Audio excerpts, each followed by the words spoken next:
Hello. Take a second for people to come in, if there are anybody coming in. Hello. Welcome back to SandCast number 2. I think SandCast is a fine name.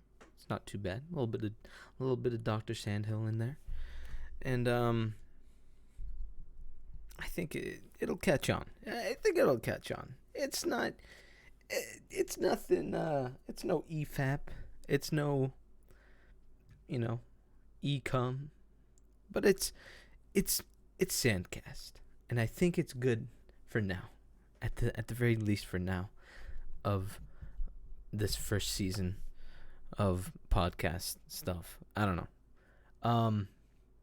Anyway, hello. Today we're talking about The Last Jedi, and a movie that's very near and dear to my heart, very important to who I am today, and arguably a lot of people who have their careers on YouTube would say the same. I loved The Last Jedi when I first watched it, and then about, I would say, 6 months later, I see Mahler's video on it. I see Mahler's breakdown of why The Last Jedi is terrible. 3 parts, each like 3 to 4 hours long. I watched them all, binged them all, and from there on, I just hated The Last Jedi. I hated what they did. It's terrible writing that they've had in it. However, not a lot of people would still say that today. And that would also go for the person whose video we're covering today. His name is TurfNation, and he's trying to justify he's trying to, bring light back to why The Last Jedi is great. It was released in December of 2020. Hello, Mongo. Welcome. But yeah, it was just released, 6 months ago? And it's fairly new. So I think we're ready to go. Get that open. Let's get this started. Yeah. Also, I won't be able to stream for very long today. I want to do 2 hours, but we might not be able to. We might be doing like 1:45, 1:30. We'll see. Got places to be. But let's just get started. Welcome to Why It's Great. This is the series where I pay my respect to some of the movies that I feel get too much undeserved hate. Why'd you put The Lord of the Rings there? I'm pretty sure they get very little hate. Even Revenge of the Sith, I think they get a little, like, not that much hate. I don't know why I made this the intro for why you think The Last Jedi, blah blah blah. I don't know why you put those videos in there if you think that they don't get enough praise. I think they get enough praise. I think that they're praised pretty much. And highlight all the aspects of these films that in my opinion are great. Today we will be tackling the most controversial film of all time. The most controversial film of all time? I don't think I would say that's The Last Jedi. No, I think that might be like a Ku Klux Klan film. I don't have one off the top of my head, but I wonder what happens if I look up the most controversial film of all time. Whoops. Why is it not working? Hello? The most controversial film of all time. Cannibal Holocaust. Joker. Cuties. Life of Brian? Birth of a Nation. Human Centipede. Don't know why that one's there. Passion of the Christ. Last Temptation of the Christ. The Interview. Oh my goodness, I remember that. Battle Royale, Human Centipede 1, Hound Dog, Texas Chainsaw Massacre. See, there's a lot of Borat. Yeah, I would definitely call those much more controversial. Aladdin? Weird. Was that controversial? That's okay. Scarface, South Park, and nowhere on there, just from the Google searches that I found, was The Last Jedi. Definitely controversial in Star Wars. Absolutely. Most controversial film of all time? Not a chance. Not that many people care about Star Wars. Star Wars The Last Jedi. Why is this not working? But please note that this is not a critical analysis of The Last Jedi. I won't be talking about any of the negatives of this film, because it's already been done way too much. And as you all know... Oh, way too much, huh? Can the same be said about praising a film way too much? I don't think so. I don't think you can praise a film too much. Therefore, I don't think you can criticize a film too much. Sure, it might get repetitive between the videos, but can you praise or criticize a film too much or anything too much? No, that kind of, it feels wrong to say that it's criticized too much, you know. Too many people hate on it. It's good actually. So much hate. I hate this world. Come on, grow up. Here on the TurfNation channel, we're all about positivity. This is the format that I will be using throughout this series to raise awareness to some of the less appreciated films and cinema. Okay. So he says that this place is about positivity. TurfNation, this is a place about positivity. Let's take a look at his YouTube channel. Just the titles.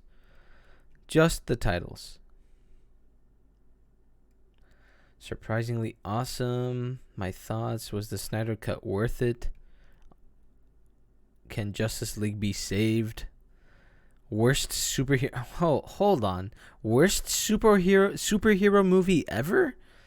Hold on now. Worst superhero movie ever.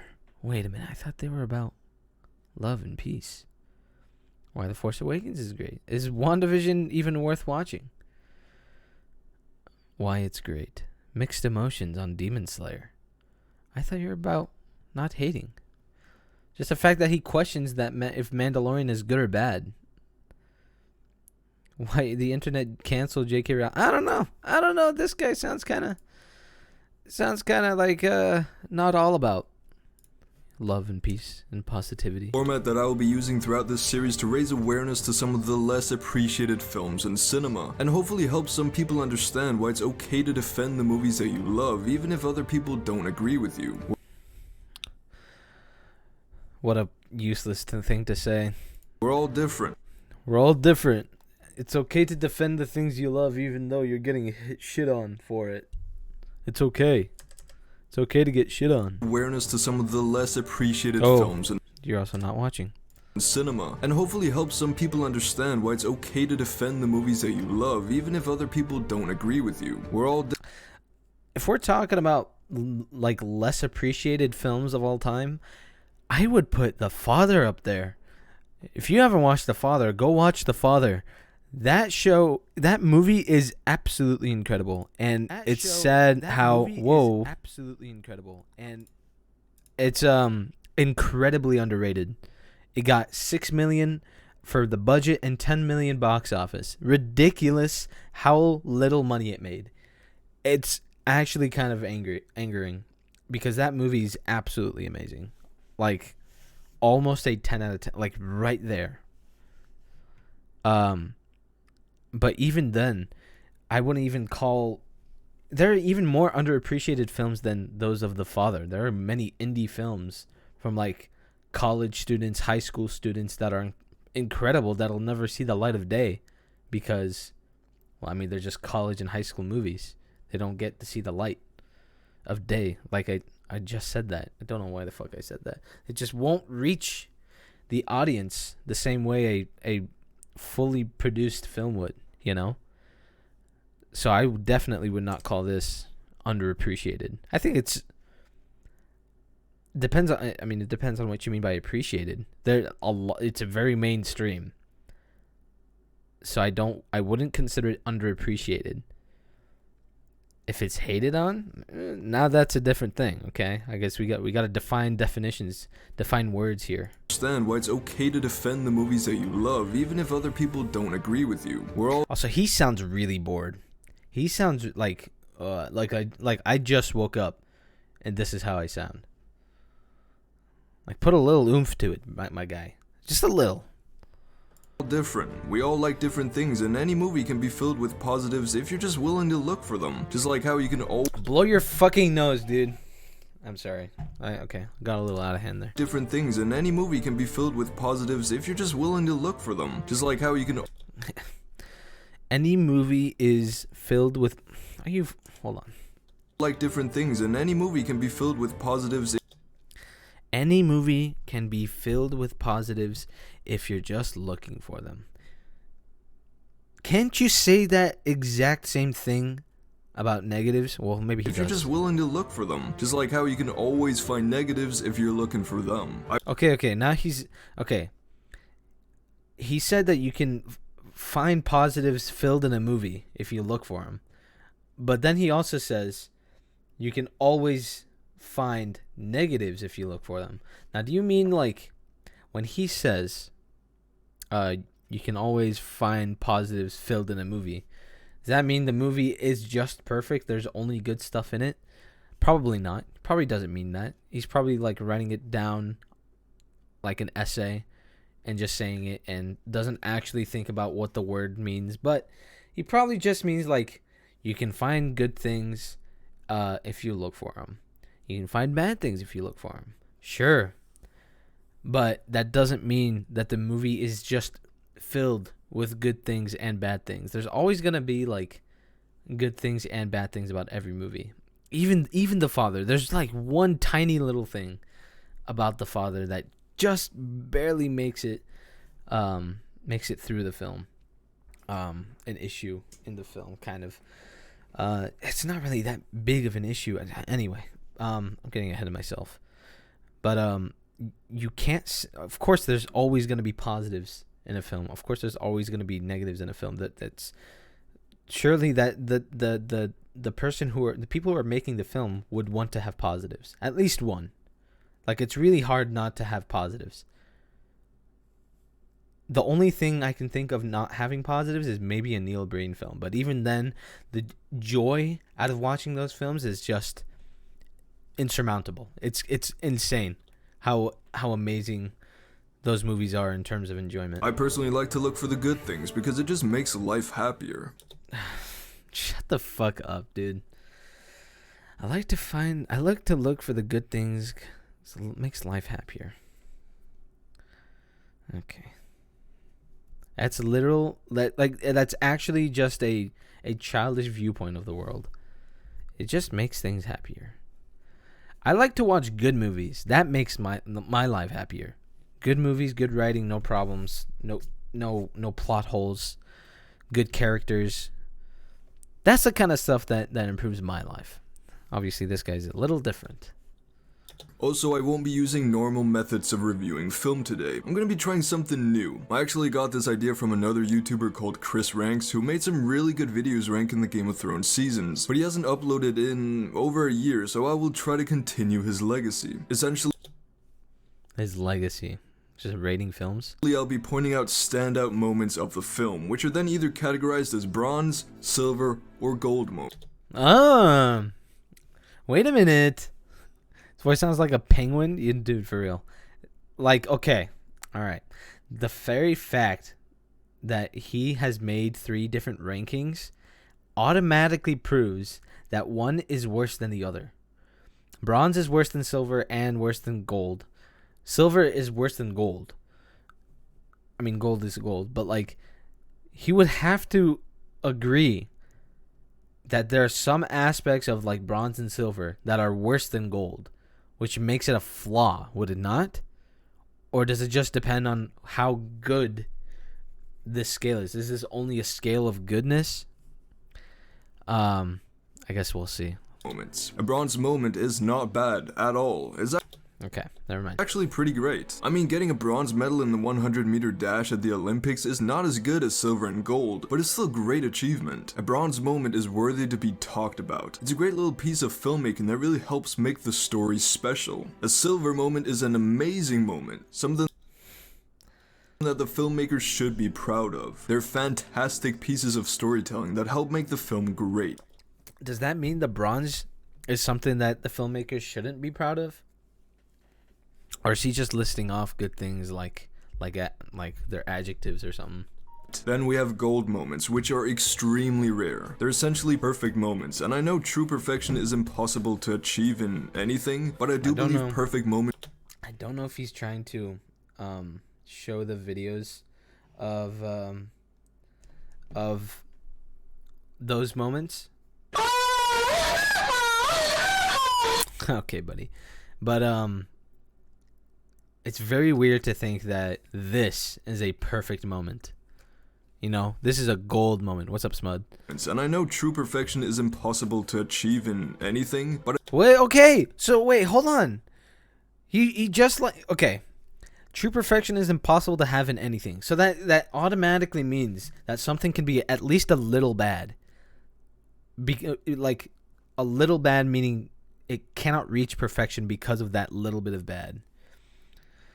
Not much. I'm doing pretty good. Thank you very much, Smud. Thanks for coming. I hope you enjoy. Yep, thank you. Thank you for that. We're watching this. I should probably just turn those off. We'll see. See if you guys abuse it. Don't abuse it. Okay, good. But I do believe perfect moments do exist, where yes, there may be flaws, but it's so amazing that you just don't really care. These oh my god. Let's listen to that again. Do exist, where yes, there may be flaws, but it's so amazing that you just don't really care. Okay, buddy, let me tell you something. I do care.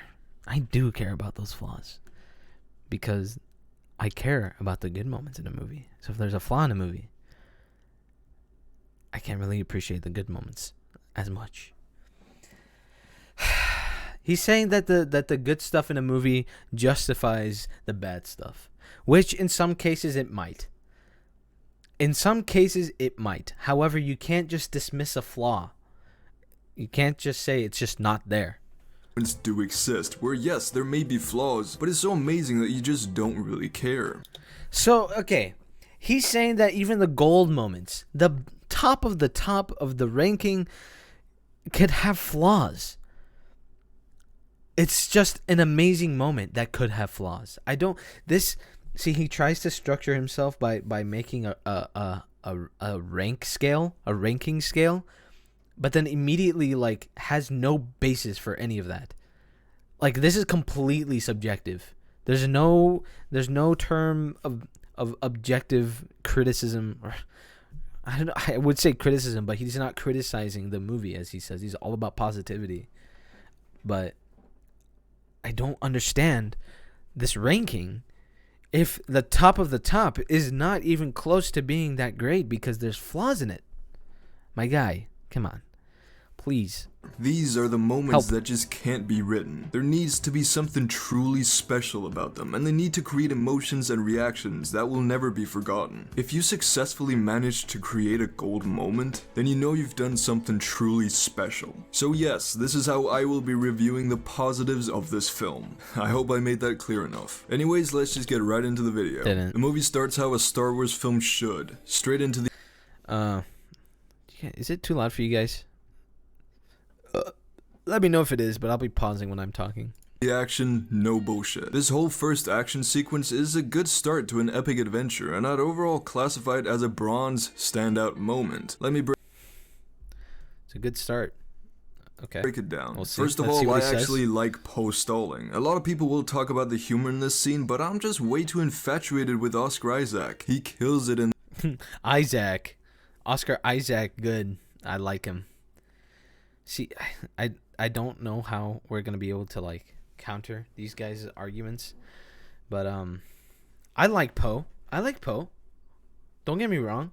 He was a little underdeveloped, but I liked him. He was charismatic, charming, but not that well, of a treated character in this movie. We'll talk about that later. He might bring that up.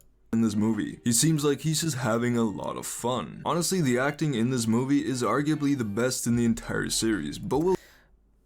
In the entire series? Hold on. Does he mean the entire sequel movies? I'm trying to... Daisy Ridley is alright, at the very least. I think everybody else is good. Daisy Ridley's the only one that's so. She comes and goes.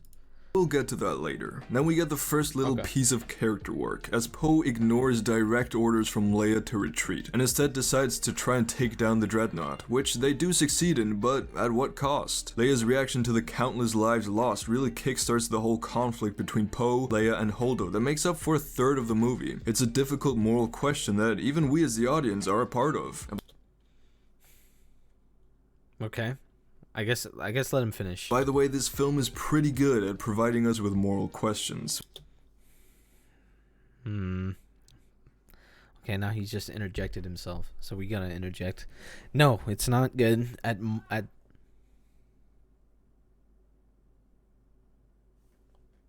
you hear that?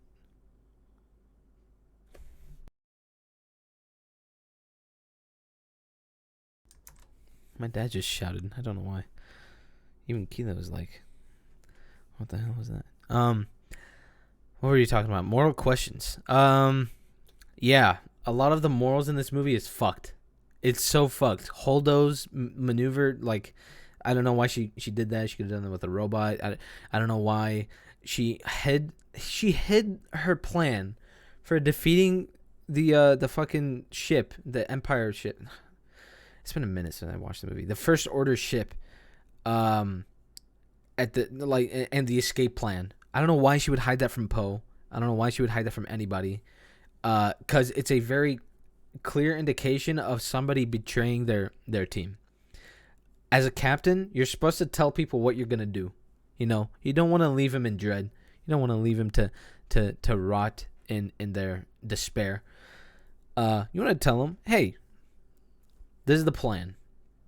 Don't want to tell them there's no plan, or at the very least tell them there's a plan.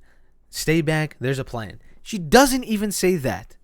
The morals, and even in the beginning scene, which he's probably going to get into some more, the morals of that is just terrible.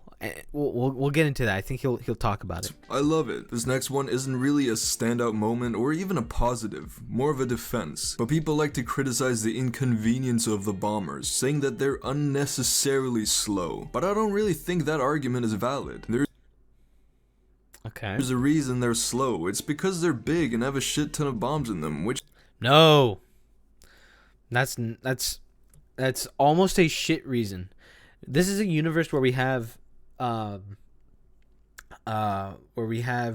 these gigantic ships going at pretty incredible speeds for their size, and these bombers are going almost the same speed as them. Let alone the fact that we have warp speed. I keep forgetting because I get them mixed up with Star Trek.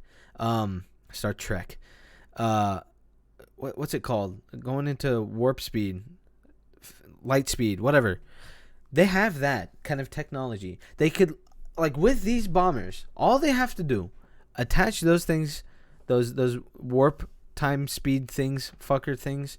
They go over to the ship, drop the bombs, and get the fuck out of there. However, that would also mean that the Dreadnought would be able to do that, right? Probably not. They probably won't be able to react that quickly, but that's probably a conversation for another time anyway. But yes, these things are incredibly inefficient because we've already been introduced to Y-Wings back in the 70s, where those things, capabilities are off the charts in terms of how much damage they can do with their speed and their size. Those things are incredibly useful. The Y-Wings are incredible at how good they are at defeating, like, Star Destroyers. You have a nice stream. Thank you very much. Thanks for coming, dude. But those things are incredibly useful. But instead, Rian Johnson wanted to use these bombers. I think he even said that in an interview, because he wants to get that World War II kind of feel. And it's like, okay, you got the field and all of these other problems that came with it. Great job. Love that. Great. It's awesome. Which just slows them down a lot. And if you want to compare them to the regular bomber jets we see in Star Wars movies, then that doesn't work either. Yes, those are faster, but they don't have the capacity to hold enough bombs to take down a fucking dreadnought. The bombers in the last jet... They don't need to hold that many bombs because they're extremely efficient. If you watch Rogue One, they literally use these Y-Wings to, like, incapacitate, just shut down a fucking Star Destroyer. Is it a Star Destroyer? Am I getting them mixed up? What's the Empire ships? God damn it. Empire large ships. What's it called? Star Destroyer, Imperial Shuttle. Is it Star Destroyer? It is Star Destroyer. So then what's the thing that's not the moon? Has one of the largest, most important armadas around you. Starships, Imperial Star Destroyer. Okay, yeah, so that is the ship. The Star Destroyer is the ship. They're literally able to just completely, like, shut down a Star Destroyer with like a good handful of them, a good dozen of Y-Wings. They were able to shut it down and get it crashing into another Star Destroyer or into another, just fall down into the planet. Easy peasy. Jedi aren't anything to praise because they're just bombers. There's nothing to complain about either. There's a lot to complain about. They're incredibly slow. They don't shoot out. This is space, by the way. So even if you wanted to shoot out these bombs, you could. Even at a distance.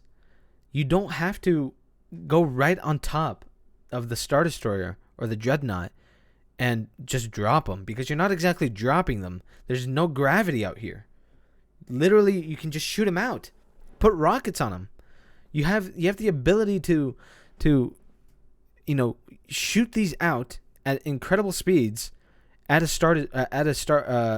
dreadnought and be able to do the same thing you could have with a bomber that just drops these things, because you can't exactly drop them on top of the dreadnought. They have to be shot out. Unless like it's not even unless some people tried to say that the bombers have their own gravity, which is true. We can see that. However, when you drop the bombs, the gravity will not shoot them back down. It'll shoot them back up, because gravity doesn't just mean down. It means wherever the one point of gravity is. So if gravity is at the lowest point, where, like, the door of the bomber, then the bombs would immediately, like, drop out, and then because there's gravity right here, the bombers would just go back. It would literally just self-destruct. So that's not even the case. It has to be some sort of, like, magnetic rail system that they shot it out from, which they could have done from further away. This is literally a suicide mission. There's no way you can get out of this being a bomber, because of how incredibly slow, inefficient, and heavy they are. It's dumb. There's no reason to have this when you have Y-Wings. Okay? And the people who die, and the one Asian chick that we see die, we're supposed to feel bad for her? No, we're supposed to feel absolutely angry at the Republic for even sending them out. It's a literal suicide mission. And you can't even do that, because they don't send them out. Poe has them encouraged to help, so they literally just kill themselves to destroy a dreadnought. And for what?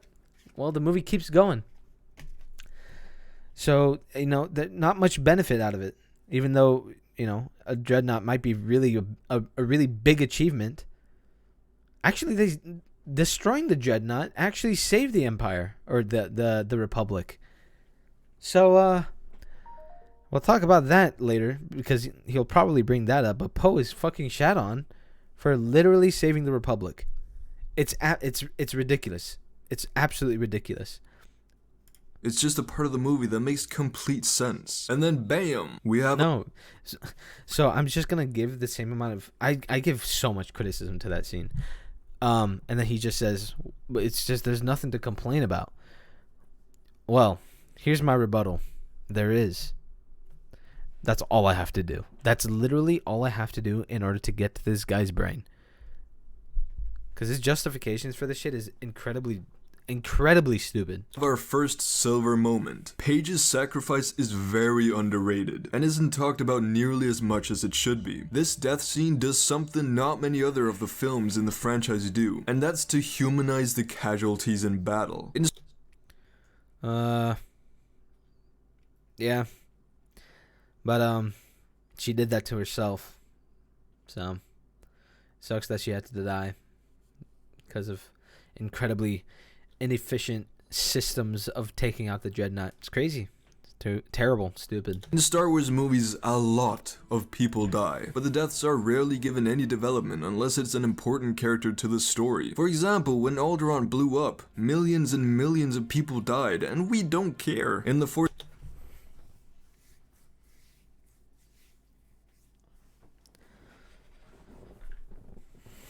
How could you say that, my guy? I'm already we're just a few minutes in, dude. We're literally only 3 minutes and 52 seconds in.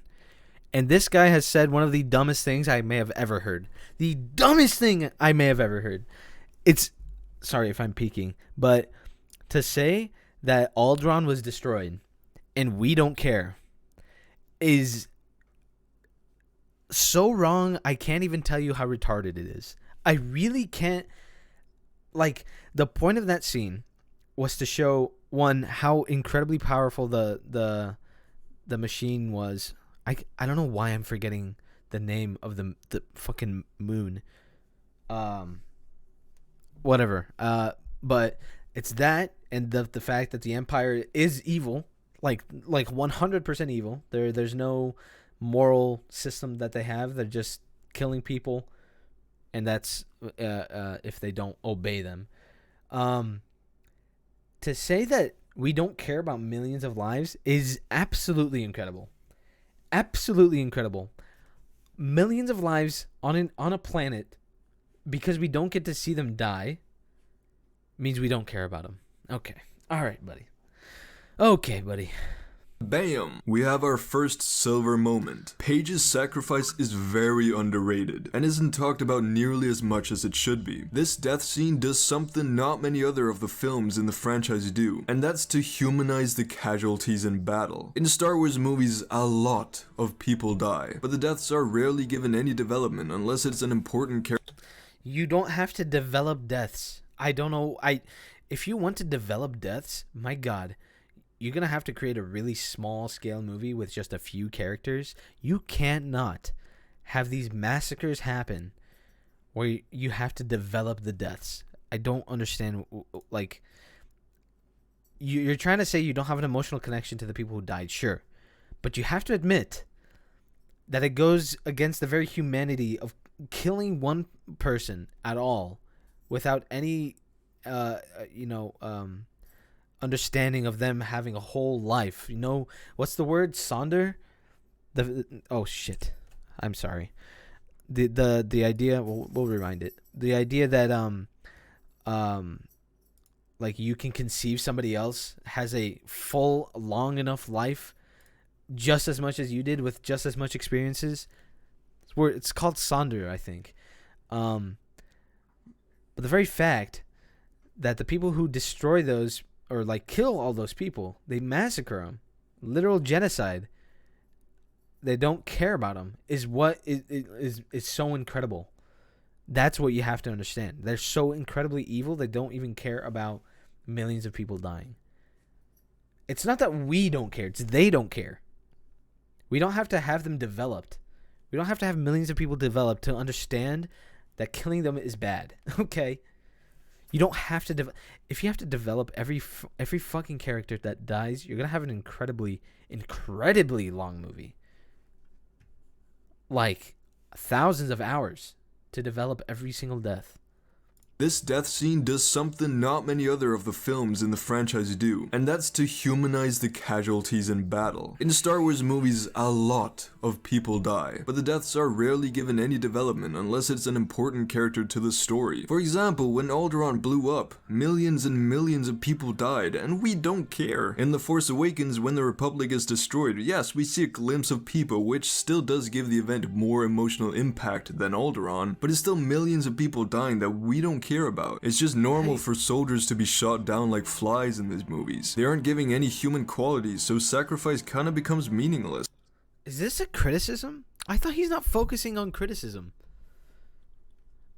It's not even a good criticism. And that's why I love this moment so much. It shows us what this battle is all about, what the stakes truly are.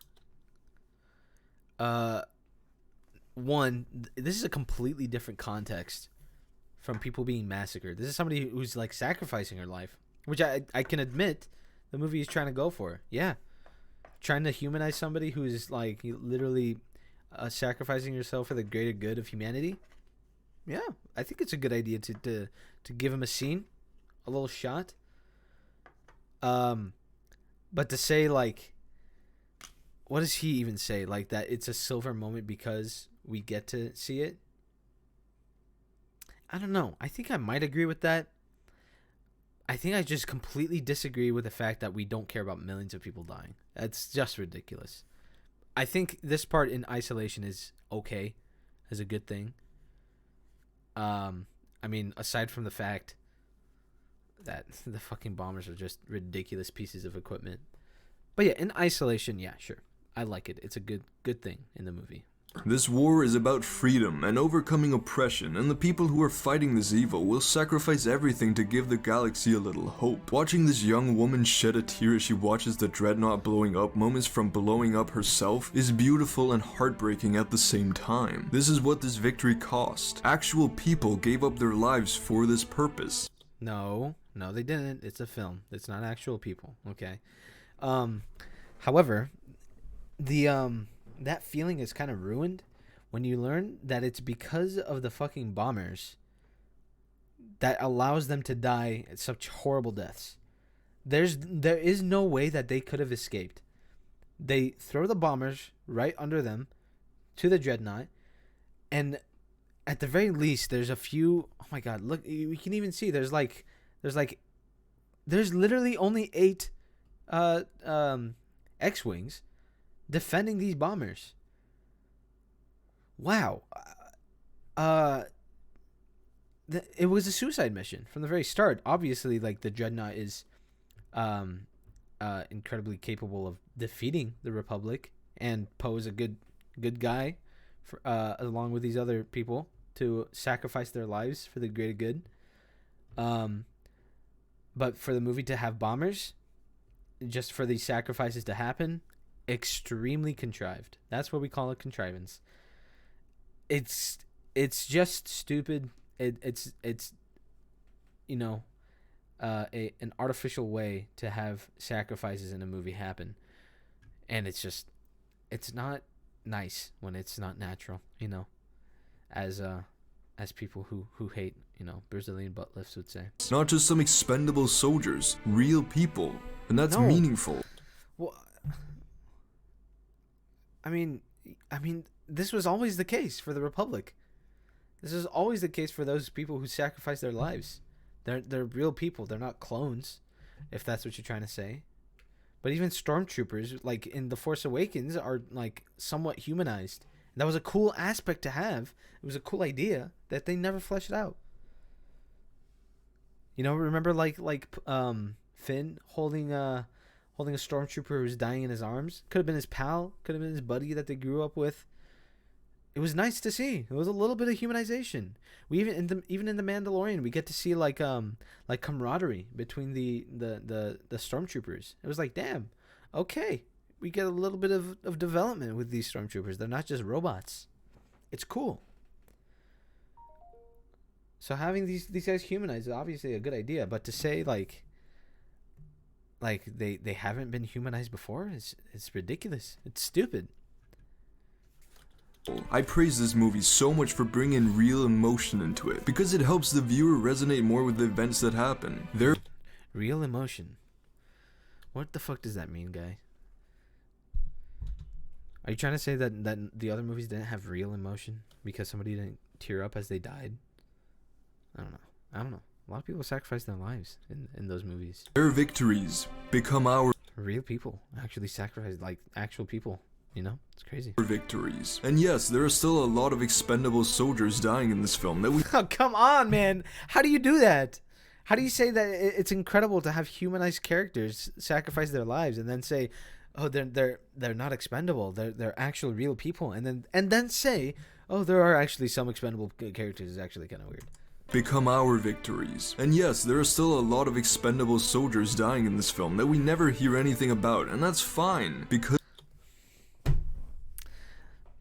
what is your positive then about this? If there are some expendables and only one humanized character, as we got this moment, it just gives the word hope a completely new meaning. After the initial I don't know if hope has always kind of looked like that. I don't know if it's a new meaning. I mean people sacrifice their lives for the greater good. It happened in the first Star Wars movie. People dying, trying to destroy the Death Star. That's the word, the Death Star. battle sequence, the music changes, signaling what we've waited 2 years for. Luke fucking Skywalker. And Luke throwing away the lightsaber is for sure a standout moment. I just remember, even like the first time I watched the movie, even like when I loved it, I saw that and I was thinking, well, damn, that sucks. That is bad. I fucking hated that. I was almost inclined to give this moment a silver just for the uproar it created, but I had to control myself. However, I do love this movie for taking risks, and this is the first one in the film, and it works well. No one was expecting Luke to chuck the lightsaber into oblivion before watching, and don't even try to say that. What the fuck is this? Yeah, subversion good is what he's saying. Subversion good when people react to it. That's what he's trying to say. That wasn't a good moment because that wasn't Luke. Luke wouldn't have done that. Actually, he would have cherished that because he lost that when his hand got cut off by his own father, and now he just throws it away. Is it because he's angry at his father? Something that reminds him of something terrible? No. Just doesn't like it. That you did. You're lying. The "where is Han" moment is great because it shows just how disconnected. This is a deleted scene. Dude, it's deleted. This scene of Luke crying when Han died was deleted from the original cut. I think it's still deleted today. Unless it's in the extended cut. Because this isn't in there. And I don't understand why. Because it was a good scene. In the original movie, we get to learn, like, Chewbacca comes up to I was about to say Mark Hamill, to Luke. And then Luke's like, where's Han? And then it cuts to go to like fucking I think Finn and Poe. We completely missed the scene of Luke crying. Luke's reaction to Han dying. It was a good scene, I agree with you, man. But it's not in the original film. I don't know why. I have no idea why. Luke is from the Force. It shows how isolated he has made himself because he would have felt Han dying if he was still in tune with the Force. And also the cut to Kylo is brilliant. Cuts are the simplest and often the most effective method of storytelling in film, because a rookie writer would have had Rey telling Luke that Han is dead. But Rian Johnson knows that we know that Han is dead, and we know who did it. So instead of telling us, he continues the plot without disrupting the pacing. Is honestly just a nice little filmmaking technique, and Rian Johnson has a lot of these small details in his films that if you notice them, you just end up appreciating how good of a director he is. He might be a good director. Maybe, yeah. He's some good directing moments. I agree that cut is a good way to storytell. To storytell, is that a word? Yeah, no, I agree with that. Little details like that are neat. It's the big details that kind of ruin this movie for me. So I mean, hot take, I guess. Anyways, the Snoke and Kylo scene is also pretty fun. We see Snoke as the powerful, manipulating, and controlling person he is, and we begin to notice the conflict within Kylo, and a conflicted Skywalker is always fun to watch. Then Kylo breaks his helmet. Under that mask, he is Kylo Ren. He is the badass lightsaber-wielding, sexy Darth Vader-looking motherfucker. This guy's a Coomer. Always fun to watch. Then Kylo breaks his helmet. Under that mask, he is Kylo Ren. He is the badass lightsaber-wielding, sexy Darth Vader-looking motherfucker that people are scared of. But with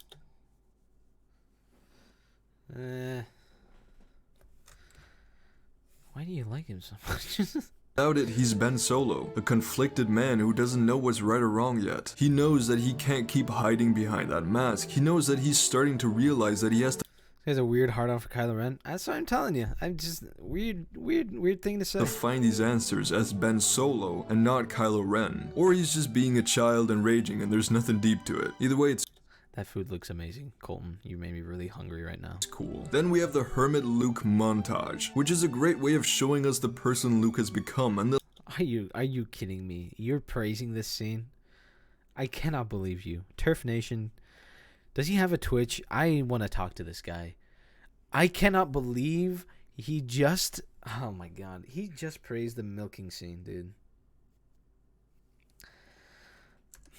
we have the Hermit Luke montage, which is a great way of showing us the person Luke has become and the lifestyle he's chosen for himself. It's so raw and almost pathetic. His wonderful characterization because it tells us that this isolation Luke has chosen for himself is meant as a punishment. Because no matter how lowly Rey may think of him during the scene, it doesn't compare at all to how lowly he thinks of himself. I wouldn't call this lowly at all. He's trying to survive, is what I'm thinking here. Well, okay. That's a good. I'm taking a look at that. That is, wow. I love that. I'm keeping that forever. I'm using that in the future. My God, that's perfect. Pathetic, to say it's pathetic the way that he's just trying to survive. That's a weird thing to say. Even though it might be like not as luxurious as it was before. Pathetic is the completely different word. It's a lifestyle that's so un-Jedi-like, which fits quite well because he really does believe the Jedi should end. Un-Jedi-like. Do you remember what Yoda lived like? Did you forget about Yoda? I'm sure there's more references for this other than just Yoda, but like... Did you only watch the prequels, my guy? And he believes that he deserves this. Then we have Luke and Rey's conversation inside the tree. And this is where we really start to see the depth of Mark Hamill's performance. The way he can give the word you multiple different meanings by just adding emphasis is such a strong tool. And even alongside Hamill's performance, which is the best in the film and arguably the entire franchise, Daisy Ridley keeps up with him, and it's just an intriguing moment. Then Poe gets fucking slapped, and of course gets demoted. My guy does not spend any time like cutting to a different scene. There's no transition. It's just straight up. Poe gets slapped here and gets demoted for saving the fucking Republic. Let's see. I hope he criticizes this. I hope he has a little bit of hate for this. We'll see. Which makes a lot of sense. Never mind. Okay. Yes, they took down a dreadnought, and yes, it was Poe who made sure it happened. But again, at what cost? It doesn't matter if what he did was technically a good thing, because it's sometimes impossible to define what a good thing is. They lost a lot of lives, a lot of ships, a lot of resources, and what has changed? They took down a dreadnought, but the First Order still has a massive fleet, easily capable of destroying the Resistance. The dreadnought would have killed them. I think he's missing that important piece of evidence. I don't have much backup for it because it's been a minute since I've watched the movie, but I remember thinking that dreadnought would have absolutely destroyed. Oh wait, yeah, no, they were escaping the planet. That dreadnought would have absolutely destroyed them. Uh, Poe stalled them enough and like literally destroyed him to give the Republic enough time to escape the planet, escape their base. Absolutely, like that was worth the lives and equipment that was lost to save the Republic. I don't understand what his argument is here. Fleet. Plus, Snoke has a massive Godzilla-like ship. The main difference is that now most of the Resistance ships have been destroyed. Poe has likely grown up on the heroic stories of Luke and Han and how their hope and courage saved the galaxy. But real life and stories aren't always the same thing. Okay, hey, my guy. Okay, I appreciate that. Poe's arc in this film is about him becoming a true leader. He needs to learn the consequences of his actions. Leia demoting him makes perfect sense. He ignored a direct order, which led to a lot of death. This is... Oh, what the fuck? Yeah, that's why we have soldiers and not robots. Like, one of the biggest problems with having a robot army like they do in the prequels is that they can't make their own decisions for themselves. So if it's for the greater good, even though the higher ups say, no, we're not going to do this, it's too risky, having a soldier decide that for himself and go against the higher ups is exactly why we have soldiers today. Like, that is the biggest reason to have soldiers. You want to have their input. You want to have their kind of morals, even if it's not even if it's misaligned with the higher ups morals. I mean, not even, especially if it's not aligned with the higher ups morals. Having wanting to destroy the dreadnoughts to allow the rest of the Republic to leave is an incredibly like brave thing to do, and he was very successful at it, sure, with losses, but it allowed the Republic to stay alive, literally the last bit of the Republic to stay alive. Is how army ranks work, people. Also, some people like to question why the bombers are already on the way if it wasn't the plan, but I've always just imagined that they were on standby. They were on standby? Actually, I didn't even think about that criticism. Yeah, that's weird. I mean, they could be on standby, I guess, but like, isn't it more likely that they were just trying to escape the plan? I don't know. It's weird to have people. I don't know. I haven't given that enough thought, because I guess it's a good safety measurement to have if you're having bombers in the first place, to have them outside of the base, to just in case the dreadnought or any ship comes, so that they can save them or destroy them. Fuck it. It's a good it kind of makes the Republic a little smarter, but other than the not having Y-wings, it's like that's another fucking retard thing to do. I think that's a fair thing to say that they're stalling outside. I think that's all right. I don't think I have any issues with that. Poe stalling alone might not have been enough, so they had the bombers ready to move in just in case they needed more time. But since they managed to clear out the base, there was no need for this suicide mission to proceed, and so Poe... Yeah, he does even say the suicide mission. Poe was ordered to retreat. Makes perfect sense to me. Then we have Kylo Ren not killing Leia. They might have been enough, so they had the bombers ready to move in just in case they needed more time. But since they managed to clear out the base, there was no need for this suicide mission to proceed, and so Poe was ordered to retreat. Makes perfect... Wait, you're saying that they escaped already before the bombers even went? Is this how it happens in the movie? Did I have I misremembered the movie? Because if so, that like ruins Poe's morals, and would make more sense for what Leia does. But I don't remember that happening. I don't know. I'm at a stalemate. I would have to rewatch that scene. Perfect sense to me. Then we have Kylo Ren not killing Leia. I was debating whether or not this was a silver moment, but I don't think it quite makes the cut. It doesn't quite make the cut. It's not praised by the filmmakers for this, and it's a little bad, but it still gets an award. Still a standout bronze moment though. It shows the conflict inside Kylo, and it beautifully contrasts him killing Han in the previous one, because we've now seen both sides. Why? Okay, why does he have conflict? It was already like it would make sense if he had conflict before he killed Han, but now that he has killed Han, why wouldn't he kill his mom? We don't get to see anything about why he doesn't want to kill his mom. Especially if he just killed his dad like the day before. I'm pretty sure these two movies are like one day after another.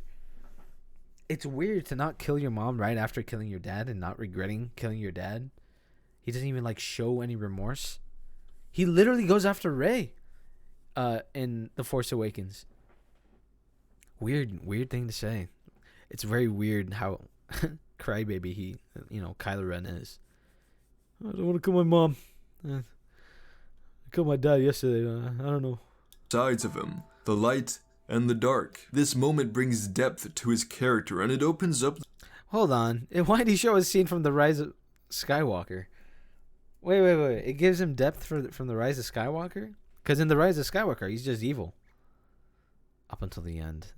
That's a movie. I only watched that the one time.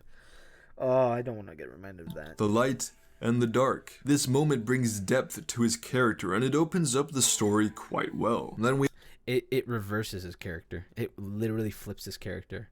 As soon as he killed his dad, he's like, oh, he's evil. It's like Vader destroying all of the people on one planet, and then saying, I don't want to kill these people on this planet. Yet he saves his son, but that's a completely different case. But, Kylo just killed his dad. Why would he resist from killing his mom? we have Leia using the Force. It's just a fun nod to the originals. We've known for a long time that Leia probably was Force sensitive, and now we saw it in action. There's nothing. Not probably. Like, it was confirmed at the end of the third movie, Return of the Jedi, that she was Force sensitive. I think even the Empire Strikes Back, she hears Luke, it was confirmed. But my God, this scene is. Nothing stupid about an old lady surviving in space for a couple seconds and force pulling herself towards a massive. Do you understand the vacuum of space? That's not a couple seconds either. Hi, Sam. Just showed up. Prince Leo using the Force to fly through space was so cool. Object. Unless you think all Star Wars is stupid, which you don't, right? Yeah, I like this moment. Then Luke's. I remember watching this in the theater the first time. I thought it was cool. I was like, "Oh, it's cool because she's using the Force and she's like pulling herself, and that's cool." And I didn't think about any other repercussions of like the literal vacuum of space and how you would absolutely just explode as soon as you hit space. It's just she's just crystallizing. Surviving in space for a couple seconds and force pulling herself towards a massive object. Unless you think all Star Wars is stupid, which you don't, right? Yeah, I like this moment. Fuck you. Then Luke slides his way onto the Falcon. And then we finally see some of that old Luke that we know and love. And this guy really has just no connective tissue between the fucking scenes he's talking about. He just hits us with Luke. Slides his way onto the Falcon. And then we finally see some of that old Luke that we know and love when he sees R2. This scene is just really wholesome, with Luke laughing and the Force theme playing in the background as R2 shows him the Leia clip. Showing us these tiny glimpses of Luke's human sides make the final payoff at the end so much more meaningful than if he'd just been depressed the whole time. Showing him as conflicted adds more value to his return.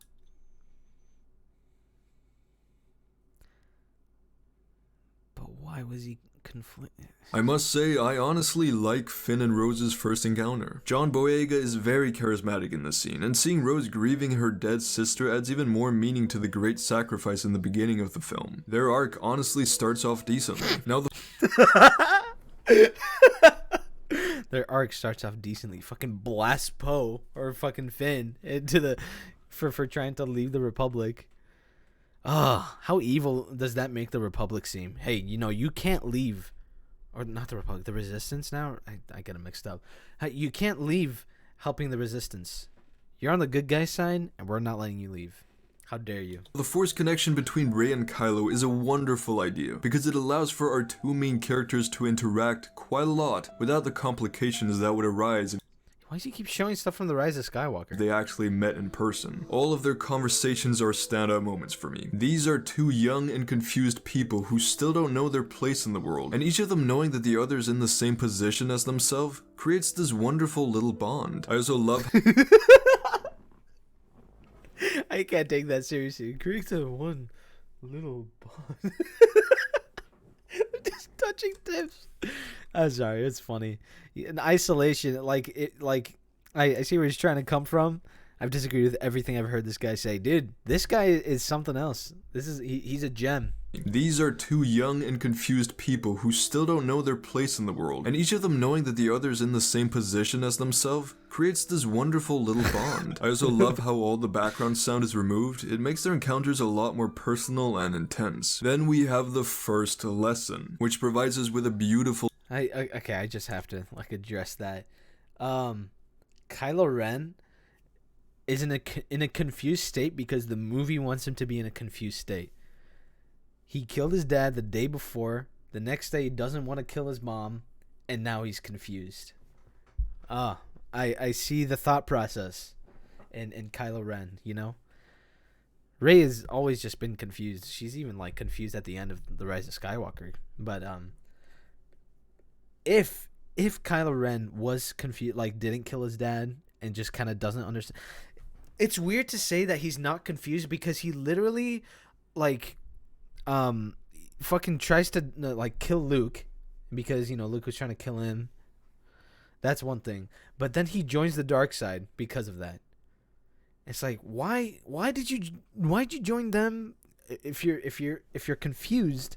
Wouldn't you just be in limbo and not join anybody? It's a weird thing to say that he's confused, right? Because he's not. Very clearly he's not. And then in this movie he is because the movie wants him to. Personal and intense. Then we have the first lesson, which provides us with a beautiful explanation of the Force, which is really satisfying after the midichlorians of the prequels. I thought this was kind of funny. I still think it's kind of funny. And we of course have Rey not resisting the darkness, which foreshadows her I'm sorry, I gotta see that. Midichlorians of the prequels. And we of course have Rey not resisting the darkness, which foreshadows her moral gray version of the Jedi. The second lesson is also the moral gray version of the Jedi? What? What do you mean? Resisting the dark side means moral gray of the Jedi. I don't think anybody. Why would you want to be at least a little part of the dark side? What are you trying to say, my guy? also really good. It has great acting and Okay, he's not gonna go into it. So, well, there's that. Fantastic. just YouTuber. more interactions between Luke and Rey. The lessons are short, entertaining, and effective. To be completely honest, the whole Cantobite storyline doesn't bother me much. I don't fucking care if it bothers you, dude. It's just Star Wars fun, and yes, even if it isn't great, it doesn't ruin the movie. What do you mean? So you're admitting it's not good? It doesn't bother you. I don't fucking care if it doesn't bother you. I want to learn about why it's bad or why it's good. You literally titled the movie "Why the Last Jedi is Great." You're not really justifying it if you're saying that this is flawed. He literally says it's not great. Much. It's just Star Wars fun, and yes, even if it isn't great. You see the title.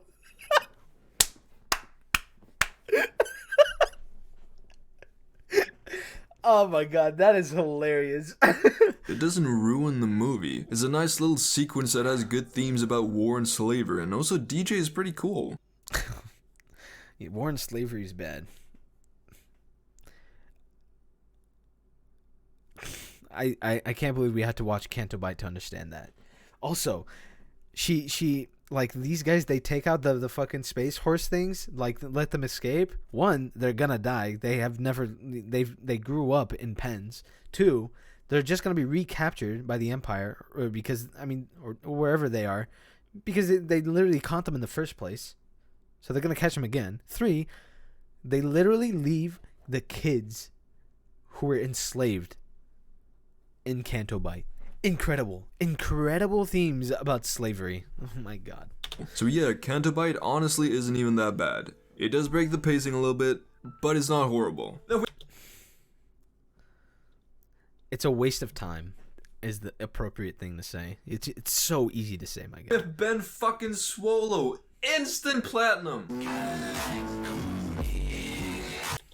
my fucking god. He still goes. Okay. Legendary meme. The Ray mirror scene. That was not even a compliment of the movie. He's just talking about the meme. Good meme. Thanks, movie, for the meme. It's pretty good. It shows Rey's temptation and how her strongest motivation is still finding out where her place in the world is. She's still living in the past, controlled by what the world wants her to be, instead of living in the moment and being who she is. We also get some awesome foreshadowing to her. You say who she is, and then she doesn't figure it out. Instead of living in the moment and being who she is. We also Wait, okay, maybe I misinterpreted. His motivation is still finding out where her place in the world is. She's still living in the past, controlled by what the world wants her to be, instead of living in the moment and being who she is. Okay, sure. We also get some awesome foreshadowing to her parents being no one. She searched for answers and it's just her, alone. There's another movie after this that completely makes this incorrect. I don't know if he's watched it, but no one there to make her story special. No lineage to make her special. She has to find that purpose inside herself. And I really fucking dig these ideas. They're mature. Then we have Rey versus Luke. Silver moment for me. We see number one moment. Luke as the fucking badass he is. He easily beats Rey. A lot of people think he loses, but he doesn't. He toys with her and disarms her with no real difficulty. Only when she force grabs the goddamn lightsaber does he back off. He really does show her who's boss in this fight. And then as part of the yeah, sure, but then like just the idea that he can get defeated by a fucking lightsaber. The scene, we find out the truth about what really happened that night. When we heard Luke's original story. Rey's kind of fucked up for that too. That's just like finding your mentor who's like been teaching you and then saying like, why did you do this? And then just fucking pointing a gun at them. That's so the goddamn lightsaber does he back off. He really does show her who's boss in this fight. And then as part of the scene, we find out the truth about what really happened that night. When we heard Luke's original story and then Kylo's story, we could tell that there were some details missing from both. And now we know what happened. Luke. No, well, this doesn't confirm it's the truth, right? Because if it's talked about from a certain perspective, that means that another person's perspective isn't necessarily true. While I think the movie is trying to say that it is true, which I just don't know if it's executed well, because it's still from Luke's point of view. He could still be biased, but he does kind of like say like, I did try to kill him. I don't think I had much to say there really. Luke had a terrible fleeting thought that anyone would have had in his position if they thought that they were looking down on the next Darth Vader, murderer of millions. For a split second, he thought about ending it all. Yes, just like in the old movies where he killed Vader too, right? Mm-hmm. Yep. I can't believe he fucking said this guy actually didn't watch the original movies. There's no way. I will not believe you if he's watched them. You know, and on top of that, even if it is a Vader kind of guy who you see right in front of you, two, it's your fucking sister's son who's being taught under you. You saw a fucking dream. We have no establishment of like dreams being premonitions in this universe. But even if it's true, let's say it's true, why would you kill him? Why would you kill him right there? It's just, you fucking saved your dad. The killer fucking destroyed Alderaan multiple times, has captured Leia, almost killed you guys. But yeah, no, it's fine if he wants to kill his nephew. Because he sees a little bad in him. He saw a dream. Yeah. probably had one too many drinks too. Like that fucking tentacle milk. which would have saved so Titty many milk. lives, but he realized instantly that what he was thinking was wrong. But it was too late. His tiny lapse in judgment had massive consequences. He failed, and naturally he feels great shame. And him thinking the only option left is for the Jedi to end is justifiable. He was supposed to be the best of the Jedi, the creator of a new Jedi Order that would finally make up for the previous mistakes caused by the Jedi and create balance. Wait. What the fuck? Why'd you show the kids dying as a way of saying the Jedi That suck? would finally make up for the previous mistakes. This wasn't the Jedi's fault.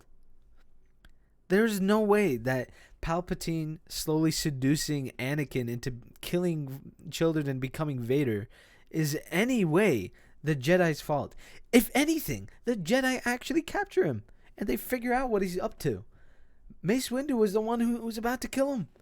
He's about to kill him on the spot, or at the very least capture him. The Jedi did their job.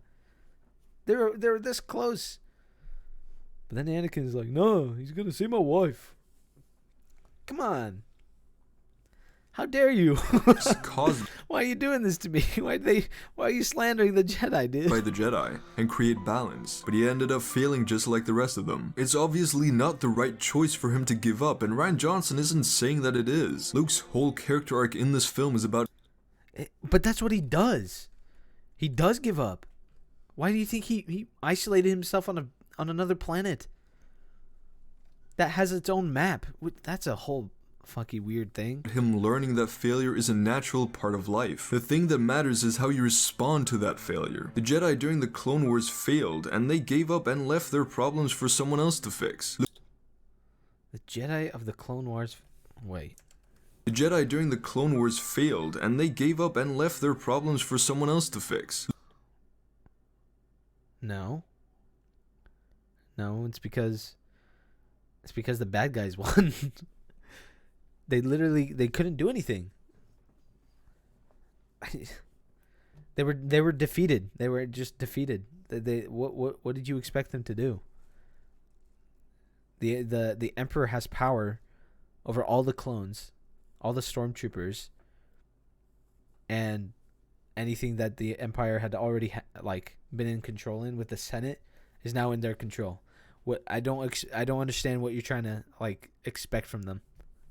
Luke learns in this film the value of his legendary status, the impact that he has as a symbol of hope. Luke pulls himself out of the darkest corners of despair and saves the fucking galaxy. Again, it's such a well-crafted and beautiful character arc, and the fact that people can't truly see and It's sad that Luke couldn't have done this fucking before.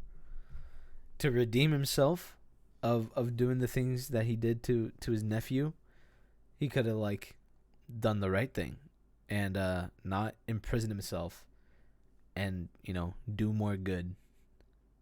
I think that would have been way better to see him just try to do so much good in the galaxy for him to atone for his idea of what he was about to do to his nephew. I think that would have been way better than him just isolating himself. He's literally mentally ill to think that him isolating himself is a good idea. The thought process is gone for Luke.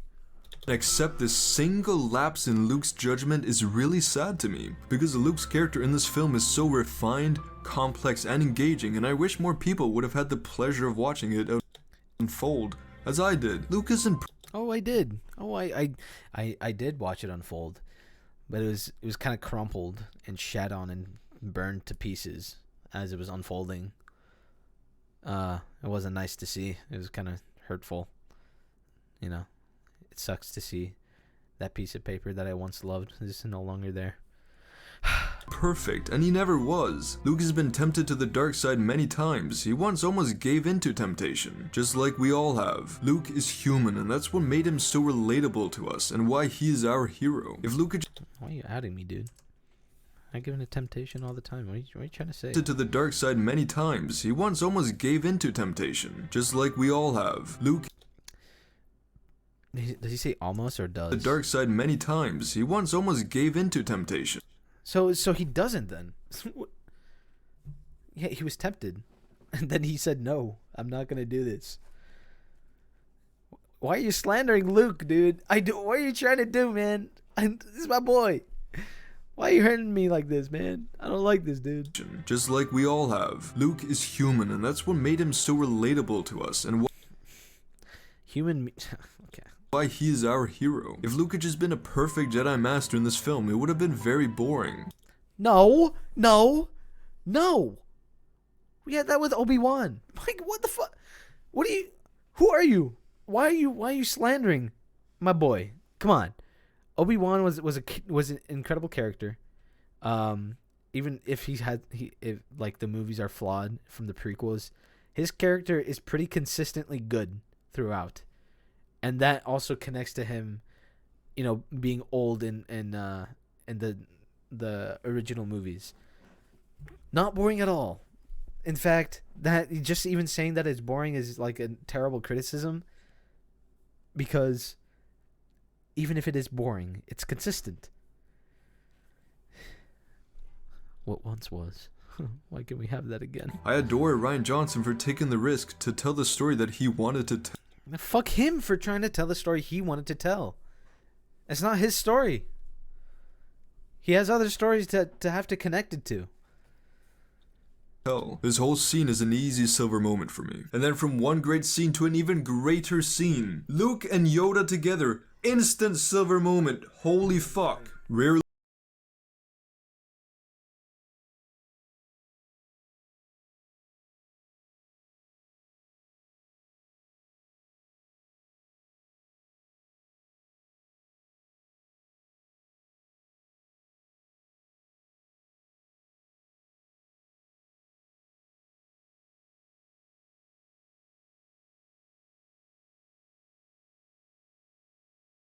Sorry. So much happiness while watching a film in the cinema than I did watching this scene. It's just such a moment for me. And then from one great scene to an even greater scene. Luke and Yoda together. Instant silver moment. Holy fuck. This guy's just a big fan of spectacle. Rarely have I ever felt so much happiness while watching a film in the cinema than I did watching this scene. It's sad that that Yoda didn't come earlier, like as soon as Luke decided to imprison himself on a planet far away from anything else. Weird that Yoda just comes in. It's just such a satisfying payoff for having been a Star Wars fan my whole life. So not very satisfying, but not to me at least. But I have reasons. Naturally, you don't like those reasons, so it's not satisfying to you. This moment wouldn't have had the same effect on the casual movie fan as it does on a Star Wars fan, but I'm a Star Wars fan, okay? I'm a Star Wars fan. I had a different reaction. It's still a really good scene. Yoda and Luke's characters just bounce off each other really well, and the way Luke gets elected. So, like, he even, like, decides to put his opinion to the side and still says it's a great scene. And then other times when he says, even though it's not a great scene, it's still good. Like the Canto Bite thing. This guy's completely off the rails for what he's trying to say. Lectured by his old master is so satisfying to watch. The line, "the greatest teacher failure is such a powerful message to send to people. Because it's the message has been done before. What is the message that old people can still learn? The greatest teacher failure is such a powerful message to send to people. He's already, he's learned that in the original movies. He fails multiple times just training with Yoda. And because of that, he turns into a fantastic Jedi himself.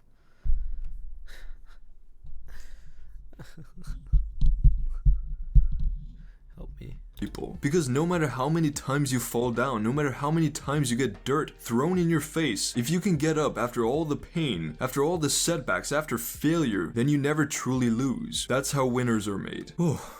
Fuck me. I love this moment. This is what Star Wars is. That's a silver moment? Dude, what the fuck? I don't understand the scale. What the hell is a gold moment then? Is all about. I was really considering making this a gold moment, but I don't think it's quite there. But it's also too good to be a silver moment. Screw it. Dirty gold. With a little more refinement, it would have been perfect. He doesn't even explain why it's not a gold. It's a useless scale. We have Finn and DJ talking on the ship. It's just an interesting conversation between two quite charismatic characters, and it really makes you stop for a second and think a little about the nature of war. War is profitable. Some people don't care about the outcome. They make their living from the chaos and destruction. Interesting ideas. Oh god. Kylo looking down at Rey inside. That's it. That's it. Hey, that was kind of interesting. Like, I agree with him. But, like, that he just doesn't go into it anymore. The pod is just so awkward, and I would cringe so hard if I was Rey. It's such a moment. I don't know why I'm talking about this. What the fuck? Okay. So hard if I was Rey. It's such a moment. I don't know why I'm talking about this. It just makes me cringe. Then we have DJ. I thought we were all about positivity, TurfNation. Come on. Giving Rose back her medallion. You see, he's not a douche. He's just an opportunist. It's not that he's mean to other people. He just values his own life more than others. People are like that. It's a nice moment. Now What? What? You just contradicted yourself showing that scene. You see, he's not a douche. He's What?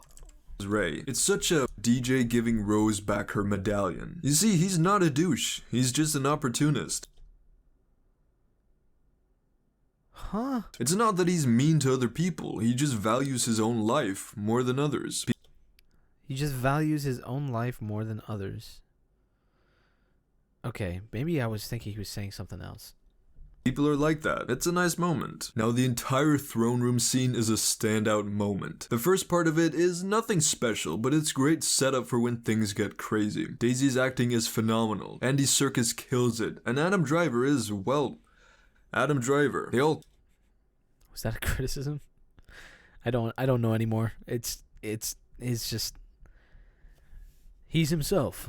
Is that a good thing? I don't know. Clash off each other wonderfully. But then Snoke dies and Rey catches a lightsaber, and this is where shit gets real. Snoke dying, silver moment for sure. The fight with the Praetorian Guards just doesn't get into it, dude.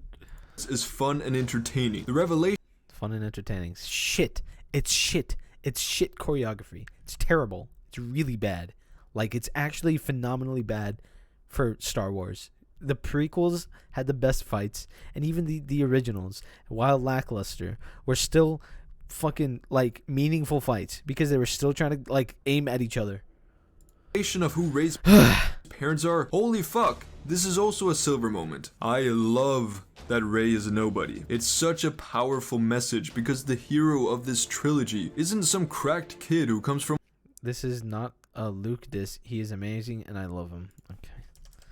This is also a silver moment. I love that Rey is a nobody. It's such a powerful message because the hero of this trilogy isn't some cracked kid who comes from a powerful family. It's not some... Isn't a crack kid that comes from a powerful family.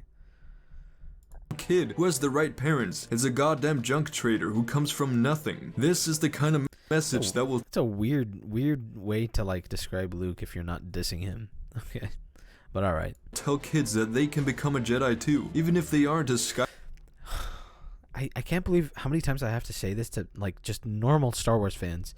You don't have to be somebody from a certain lineage of Jedi in order to be a Jedi yourself. We learned this from even from, like, the original movies. Just the fact that Palpatine wasn't, like, Darth Vader's dad means, oh, you don't have to come from some sort of lineage. But then that's, like, double confirmed in the prequels when we see little children, just like Anakin, just taken from another planet. I don't know why this is the movie to like have that revealed to us. It's not. It's been done before. Skywalker. It's such a beautiful theme, and even then, it's just a good character moment for Rey, because it's the answer she always knew, but was too afraid to hear. Her accepting that she has no... Okay, but why would she trust Kylo? That's the biggest thing. Why would you trust a person who you're completely against? Written place in the story pushes her character arc forward. It's the hardest possible answer for her to hear because she just wants her role in the world to be defined by someone else, but it just isn't. She has to make something out of her life. I don't. It's not even the fact that she has to. She's so okay. She is so worried about who she was, like who her parents were, that she never, gets to understand who she is. And even in this movie, she still doesn't understand that by the end. And then by the Rise of Skywalker, that's just completely flip flopped. Life by herself. Such a powerful moment. Easy silver for me. Whew. This whole scene is just brilliant. After Snoke dies, this film just steps up into another level. All the build up from earlier It's not brilliant. is starting to pay off. And then the light speed ramming scene. Another easy silver moment. Was that his voice? Pay off. And then the light speed ramming scene. Another He's so like sniffly and groany in the rest of the video that hearing that is just bizarre. Easy silver moment. Even that's a silver. What? Well, I don't even want to know what a gold is, dude. It's like almost, intimidating to see what it is. My mouth dropped in the cinema. The lack of sound, the cinematography, the effects, just brilliant. And who cares if this is the first time it's happened? Who the fuck cares? It's a... I care. I care, dude. It's the first time the reason why I care, because it is the first time it happened, and it's never ever happened before. This creates a huge problem for Star Wars fights in the future, and all the Star Wars fights from the past, because you can literally, by the definition of what they just did, which is like the fucking warp speed thing. That's supposed to be a portal, not just super speed. The fact that they're able to crash into something at super speed would have been like hysterically used by the military and made weapons out of. Like, you can literally just strap a warp speed machine to a fucking rocket, attach it, or just shoot it off at the bad guys. The war would never have happened, or it would be over immediately. But no, it's the first time it happened, and it's cool. It's well directed. I'll give it to Ryan. It's well directed, well shot. I like the way that they do the audio, but after that, all that, there's no substance. It's just dry. A chicken that looks good at Thanksgiving is dry on the inside. That's kind of like the best way I can describe this. It's just terrible. Badass moment that deserves recognition. And also, speaking of what the fuck? The light speed ramming, I honestly don't know why people hate on Holdo so much. You can see from most of her scenes that she truly cares about the Resistance. No, she doesn't. No, she doesn't. Everything she tells Poe here is true. He's impulsive, he's dangerous, and his kind is just not what they need at the moment. And people he saved the Republic, supposedly. She doesn't tell him the plan, even though he's just a regular guy now. Even if he's not like a captain, everybody should be told what the plan is, or that even there is a plan. People criticize her for not trusting Poe, but literally the last thing that happened before she was put in power was Poe being demoted. Do you know what getting demoted means in the military? He's not a commander anymore, he's just a... Doesn't matter. Captain. So Holdo is not obligated to include Poe in the plan. It makes... Just say there is a plan. Just say there is a plan. You don't have to tell him. You don't want to tell him? Fine. Okay, it's a dumb reason that you don't want to tell him in the first place. Just say that there's a plan. Trust us, okay? There is a plan. Leave us alone. Just... Makes complete sense. He needs to trust in the leadership. And her being against Poe's plan makes complete sense too. Okay. Because it's an insanely risky plan, and it literally fails. Yes, back in the originals, a once-in-a-lifetime chance helped save the galaxy, but you just can't put trust in that kind of luck unless you have no other alternative, which holds... Isn't it weird that this laser just curves? It's so bizarre.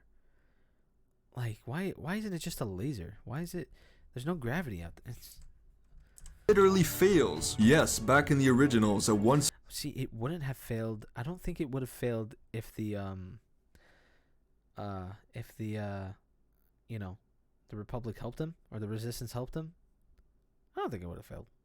I think there was a good chance of it, being successful.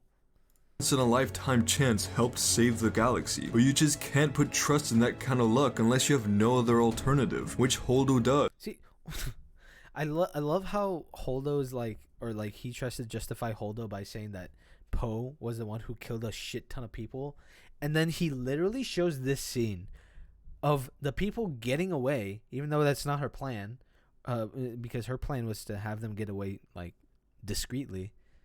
They notice, and she gets a fuck ton of people killed. Like, this thing is full, right? All these things are full. There's at least 50 people in there. 50 people have just died. More people than Poe actually killed at the beginning of the movie. It's insane.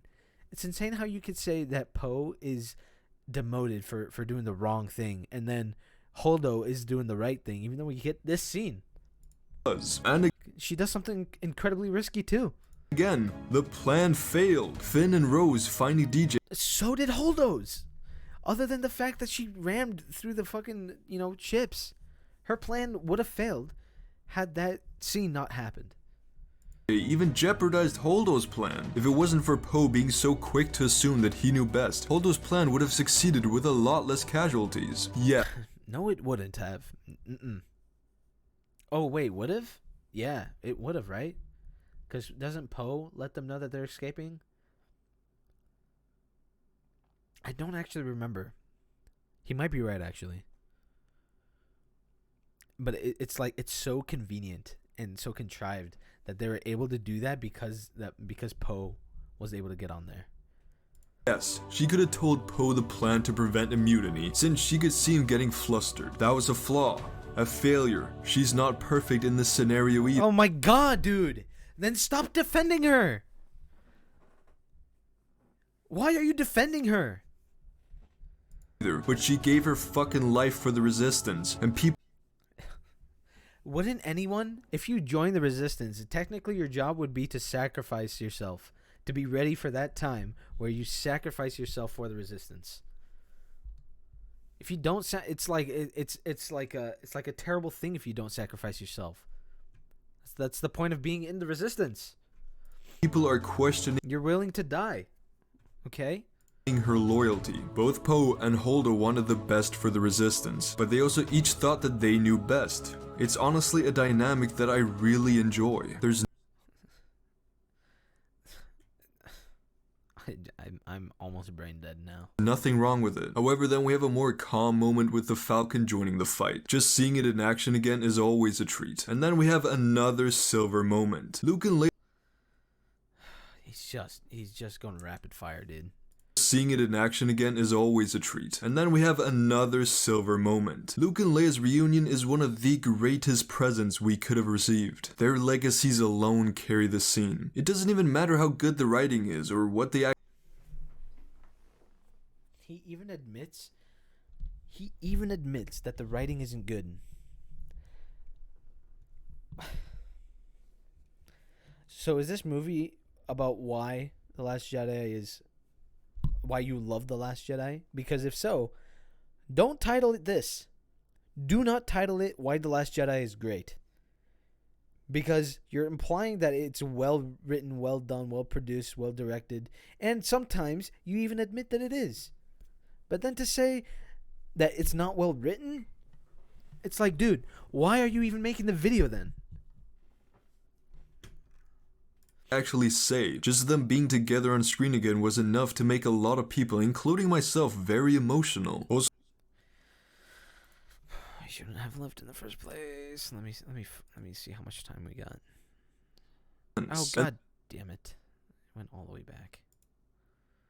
We got a few minutes. I think we can do it. I think we can do it.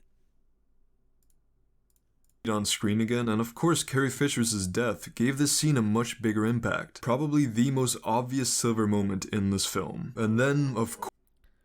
The most obvious... When is the golden moment, dude? I'm just like, you're blue balling me here, dude. That was a silver moment just to see them on screen. It's not even about what Luke said. It's sad the way that he's rating these. that Luke and Han didn't get to meet on screen again, and of course Carrie Fisher's death gave this scene a much bigger impact. Probably the most obvious silver moment in this film. And then, of course, we have... He said Carrie Fisher's is... It's Carrie Fisher's her name, not Carrie Fisher's. Probably the most obvious silver moment in this film. And then, of course, we have our first gold moment. Oh, let's go. We finally got to it. Luke walking out and facing down the First Order is the most excited I've ever been in a cinema. This moment had the same effect on me that the Avengers Assemble scene in Endgame did. For my whole life, I had waited for the day that I'd finally get to see Luke Skywalker being a hero again. And I fucking got it. Him walking out with that building music and everyone's just shocked faces is the perfect payoff for all the wonderfully nuanced setup we'd received throughout this film. In isolation, if this movie was made by its own, I would 100% agree. Seeing all of Luke's lows, seeing his struggle with who he is. You see how the music is picking up too? It's so manipulative, the way he's trying to get an emotional response out of you. And what he stands for, seeing him try to deal with the shame of what he did, and then this moment, he has finally realized that it doesn't matter what he thinks of himself, it doesn't matter how badly he failed. The galaxy needs him, his sister needs him, Hope needs him. I mean, they've always needed him, and then he decided to imprison himself. And he accepted his failure and decided to do something about it. Luke using a force projection is also so fitting to his character arc in this film, because if he had been there in person, what would he have realistically been able to do? He couldn't have taken out the entire First Order by himself. But what? He doesn't, though. Are you... What movie did you watch? He doesn't take out the entire First Order. It's also so fitting to his character arc in this film, because if he had been there in person, what would he have realistically been able to do? He'd fucking chop off one of, his nephew's hands. Disarm him, capture him. That would have been cool. If he actually, helped out. He couldn't. Because his ship, some people, I remember when this movie came out, we see a shot of his ship on that planet that he was on, underwater, therefore signifying that it's not able to be used. And then in The Rise of Skywalker, he literally uses it, or Rey literally uses that. And it's just, he chose not to come here. He literally pussied out and said, "Nah, I'm just gonna zoom." Couldn't have taken out the entire First Order by himself, but that wasn't his purpose. He stalled long enough for the Resistance to get away. I would have really liked if he was actually there and defeated them. I think that would have been nice. Kept the spark alive. The judgment to not just go in guns blazing and letting his impulsive nature take control of him shows just how much he's grown as a person, how much wiser he has become. He has fully accepted his title as a legend. This is a moment that for me will go down in history. He was a legend when he took out the Empire in the first movies. In the original movies, and he killed the Emperor, or he helped kill the Emperor, brought his redeemed his dad. I think that's pretty legendary. I think that's pretty awesome. Maybe the time when he saved his friends rather than complete his training, I think that was pretty awesome. That was pretty legendary. Not this at all. He chose not to come here. Oh, it's pretty legendary. He didn't come here. He just he Skyped in. It is arguably my favorite Star Wars moment ever, and I have no shame Wow. in saying that. No matter what you think of the overall way they handled Luke in this film, you can't deny that this is Luke Skywalker walking out against... I mean, I wouldn't if, he wasn't destroyed in the beginning of the movie. If this was the payoff and he'd always been with the Resistance, bro, I would have been hyped as fuck, jacking off, cooming all over the place, dude. I would have loved that. All odds, facing down the First Order all by himself with a smile on his face, this is Luke Skywalker. And then we of course have Luke's death in front of the twin suns, which is also a gold moment. Oh my god. He was thinking too hard. He died. I honestly couldn't have imagined a more fitting send-off to this beloved character. This whole story started with Luke Skywalker staring off... What is this music, dude? This is at the end of a fucking 80s show.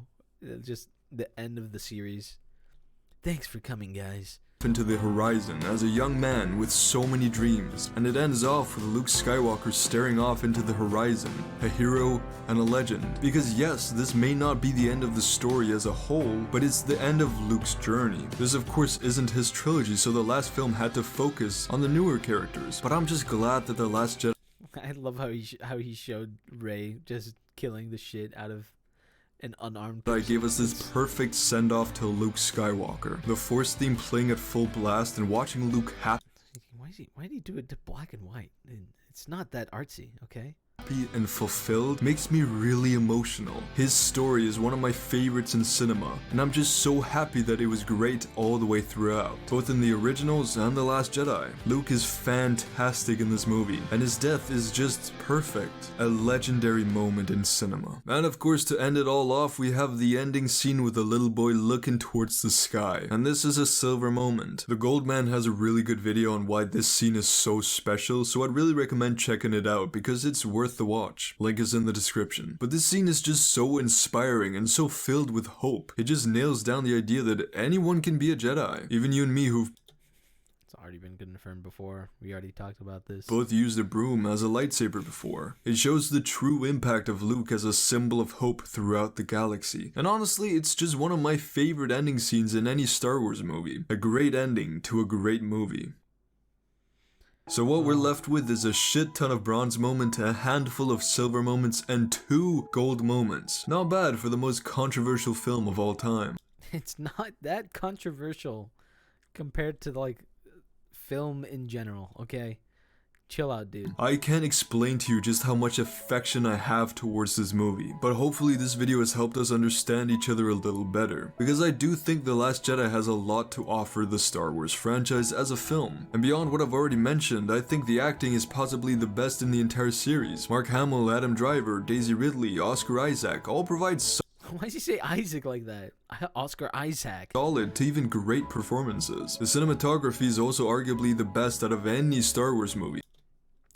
I might give that. I think Revenge of the Sith is up there. There's some really good moments in the original movies. Cinematography is pretty good here. Shots like the ones on Crate, the lightspeed ramming, Luke's death scene, just the subtle hints we Why do you say Luke's? It's just Luke's. Why you add an extra S? Shots dude? like the ones on Crate, the lightspeed ramming, Luke's death scene. Why do you say that? Just the subtle hints we get throughout, all based on camera work, such as Luke not having footprints. It really makes you notice what kind of director Rian Johnson is. Probably a good director. Not a fucking shit writer, though. Regardless of your opinions of this movie specifically, if you still think Rian Johnson is overall a bad director, watch Knives Out. It's great fun and it's Oh, that's a movie. A good one? Well, I mean... a great movie. Although people criticize the humor in this film, I think it sometimes works. Shots like C-3PO being told off for looking nervous. They were mean to C-3PO. And even in The Rise of Skywalker, he was the only good character. Man, they were mean to him in this movie. This is not cool. The subversion of a ship actually being an ironing board, Yoda trolling Luke, some of the jokes actually do land. It's not an unfunny film. What? Why are you showing this? And of course, we have some wonderful characters. Luke, Kylo, Rey, and Poe are the standouts. The Last Jedi is not Why does it show the scene of the ships dying? Of the ships being exploded? wonderful characters. Luke, Kylo, Rey, and Poe are Your video is not, presenting your words. the standouts. The Last Jedi is not a perfect film, but it is a very underappreciated Star Wars film that has some unforgettable moments, and it deserves to be loved by more people. It No, it doesn't. adds a lot of new and interesting concepts to Star Wars, and I praise it for that. In my opinion, The Last Jedi is great. Concepts are cheap, my guy. Ideas are really cheap. Like, it's the same thing with like Trisha and Ethan. You know how Trisha left? Ethan's like, oh, Trisha kept saying, oh, we should do this, we should do that. Yeah. And he's like, oh, let's go to the moon then. You gotta execute. The execution is what's important, dude. It's ideas are so fucking cheap, my guy. Anyways, those were my positive thoughts Okay, Does he have anything else to on say? The Last Jedi. If you agree, disagree, or have anything to add, then please do tell me down in the comments. For those of you who love the prequels, don't worry. I'll be making a video like this for Revenge of the Sith in the near future. I love all the Star Wars movies, not just the sequels, and I want to celebrate that. Anyways, I hope you all enjoyed this video. If you did, don't be afraid to like and subscribe for more content like this in the future. Thank you all so much for... And there that goes. My God, that was awful. That was just terrible. That was... Wow. That was one of the worst Last Jedi, videos I think I've ever seen. That's actually incredible. Thanks for coming. Thanks for watching, those who came by. This will be uploaded onto Sandy Hilly. That's my second channel. Please look it up. I don't have a command for it or anything. And yeah, thank you very much. I'll see you next week probably. And maybe we're gonna finish off The Last of Us, I think, on Thursday. All right. Goodbye. Thank you. Bye.